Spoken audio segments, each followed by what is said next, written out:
A landmark deal for Japan with Australia that will see the two countries draw even closer together on defense and security.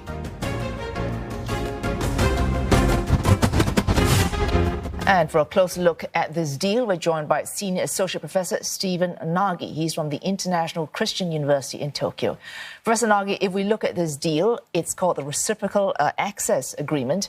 And literally, it could mean, or it should mean, that militaries from two sides can meet each other in each other's countries more easily and take part in military drills. But do you see this expanding beyond this so that this RAA can underpin, say, more comprehensive and profound integration? Well, I think that the Reciprocal Access Agreement is very important in terms of Japan and Australia's security. First, it anchors the United States into the region by saying that Japan and Australia are working hard to secure their own strategic interests within the region through this agreement. Second, it enhances the cooperation that Japan and Australia can have vis-a-vis each other. That means Japan can send its self-defense forces to Australia for training, to train alongside its Australian friends, as well as the United States, and vice versa. And lastly, I think it sends a strong message that the two countries can work together in strategic areas of priority, including Southeast Asia, where Singapore is located. Professor Nagi, China gave an indicative response to what it feels about this agreement, even before it was signed, saying that it hoped that the Pacific would be an ocean of peace, not a place to make waves. What exactly are Australia and Japan attempting to achieve here in terms of addressing their shared security challenges? And is it all at the risk of stoking Beijing's anger? Well, frankly, I think both Australia and Japan, as well as other countries within the region, are concerned about gray zone operations in the East China Sea and the South China Sea. They're concerned about increased bellicose rhetoric across the Taiwan Straits. And they've watched over the past 5 to 10 years as China has built and militarized artificial islands in the South China Sea. I think that from Japan and Australia's point of view, that China appears to be a revisionist power within the region that is really bent on revising the regional security architecture so that the rules of the road are really favor Beijing rather than being arbitrated by international law.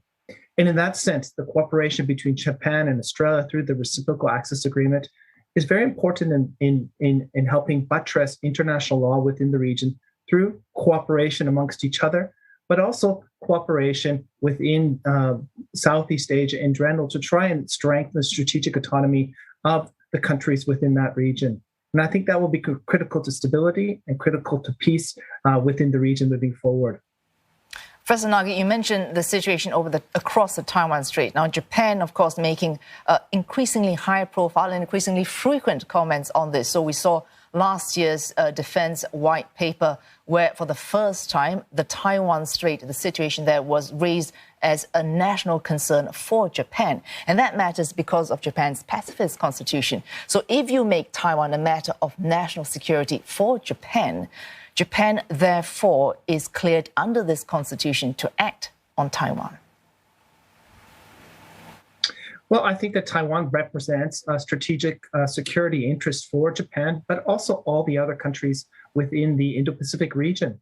It is part of the sea lines of communication that transport important energy resources throughout the region, and of course, imports and exports out of the Japanese economy. If there was friction or a conflict across the Taiwan Straits between Taiwan and China, of course, this would affect Japanese security interests, and it would frankly affect the security interests of many states within the region. And with that, I don't think it's brain surgery or a Nobel Prize winning notion to say that what happens in Taiwan matters for Japan's security. And in that sense, I think that Japan has an increased interest in sending a very strong signal to Taiwan that it does not support independence, and it sends another signal to Beijing that it does not support a forced reunification. What it supports is the status quo and a rules-based approach to dealing with challenges within the region. Meantime, Professor Nagi, there is this row ongoing between China and Lithuania over Taiwan.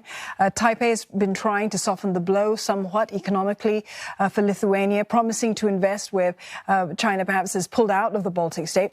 Will this prompt perhaps China to clamp down even harder on the island, though?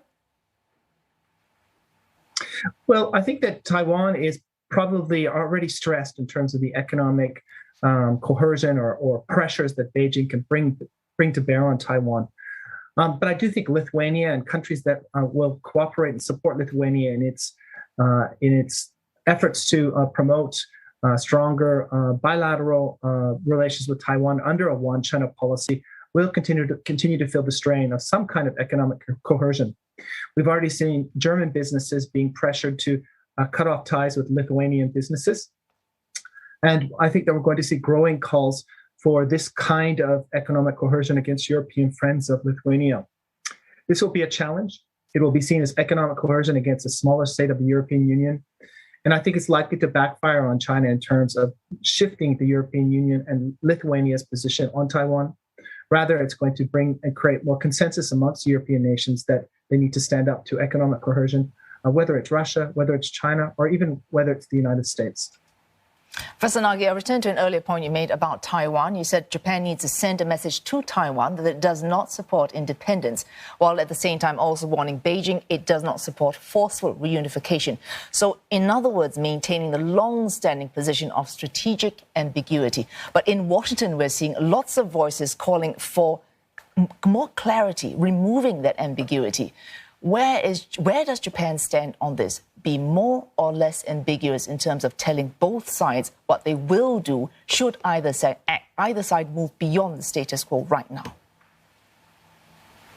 That's right. Prominent voices such as Richard Haass from the Council of Foreign Relations really are talking about strategic clarity when it comes to Taiwan. And we have other, I think, salient voices like Bonnie Glaser of the German Marshall Fund that are saying, no, strategic ambiguity is the best way to preserve the United States position. In terms of Japan's position, I think they share the notion that strategic ambiguity is probably the most effective way of maintaining strong relations with Beijing, as well as Taiwan. But I think they're also being very clear in terms of both parties that really the status quo and peace and stability across the Taiwan Straits is something that Japan not only values, but it's willing to contribute to if both parties are committed to that endeavor. At this particular stage, I think what we've seen is Beijing really, fly into the air defense identification zones of Taiwan, talk about forced reunification, and really step up, the frogmen kinds of threats that I think many countries, including countries as well as political entities, including Taiwan, really worry about in terms of creating facts on the ground and changing the status quo fundamentally in Beijing's favor. Japan will continue to voice that the status quo is important for Japan, and that it will continue to think about Taiwan's future through the lens of Japan's security moving forward. Thanks for that, Professor Nagy. Senior Associate Professor Stephen Nagy from the International Christian University in Tokyo.